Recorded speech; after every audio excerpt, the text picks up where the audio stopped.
نحمده ونصلي على رسوله الكريم اما بعد فاعوذ بالله من الشيطان الرجيم بسم الله الرحمن الرحيم اذهبوا بقميصي هذا فالقوه على وجه ابي يأت بصيرا صدق اللہ العظیم۔ حضرت یوسف علیہ الصلاۃ والسلام کی قمیص کا کیا راز تھا جس نے بینائی لوٹا دی، اور کیا اس قمیص میں کوئی معجزاتی طاقت تھی؟ حضرت یوسف علیہ السلام کے قصے میں سب سے زیادہ متاثر کن مناظر وہ دن ہیں جب کئی سالوں کے غم اور رونے کے بعد حضرت یعقوب علیہ الصلاۃ والسلام کی بینائی واپس آ گئی۔ اللہ تعالیٰ کا فرمان میں نے آپ حضرات کے سامنے عرض کیا، اذهبوا بقمیصی ھذا فالقوه علی وجه ابی یأت بصیرا، میری یہ قمیص لے جاؤ اور اسے میرے والد کے چہرے پر ڈال دو، وہ بینا یعنی ان کی بینائی جو ہے وہ ٹھیک ہو جائے گی۔ پھر اللہ سبحانہ وتعالی نے فرمایا فلما ان جاء البشیر القاہ علی وجہہ فارتد بصیرا، پھر جب خوشخبری لانے والا پہنچا اس نے وہ قمیص یعقوب علیہ الصلاۃ والسلام کے چہرے پر ڈال دی تو وہ اسی وقت بینا ہو گئے۔ لیکن سوال یہ باقی رہتا ہے کہ کیا خود اس قمیص میں کوئی راز یا کوئی مافوق الفطرت طاقت تھی؟ جواب اس کا سن لیجیے۔ جواب اس کا ہے جی نہیں، اس قمیص میں کوئی خود کی طاقت نہیں تھی، اس قمیص کی اپنی کوئی ذاتی طاقت نہیں تھی جو شفا دیتی یا علاج کرتی، بلکہ اللہ تبارک و تعالی نے اس قمیص کو حضرت یعقوب علیہ الصلاۃ والسلام کی بینائی کی واپسی کا ایک سبب ذریعہ بنا دیا تھا، بالکل اسی طرح جیسے اللہ تعالیٰ نے آگ کو حضرت ابراہیم علیہ الصلاۃ والسلام کے لیے ٹھنڈا اور سلامتی والا بنا دیا، اور حضرت موسیٰ علیہ الصلاۃ والسلام کے عصا لاٹھی کو اپنی نشانیوں میں سے ایک نشانی بنا دیا۔ چنانچہ قرآن مقدس کی ایک آیت بھی ہے وَإِذَا مَرِضْتُ فَهُوَ يَشْفِينِ، جب میں بیمار ہوتا ہوں تو میرا اللہ مجھے شفا دیتا ہے۔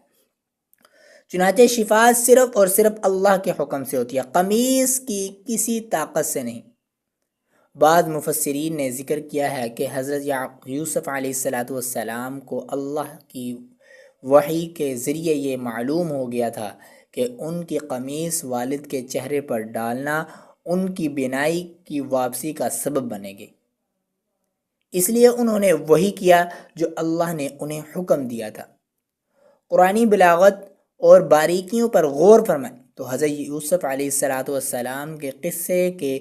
اہم ترین مراحل میں یہ قمیص ہمیشہ موجود رہی۔ پہلی قمیص کا جو ذکر آیا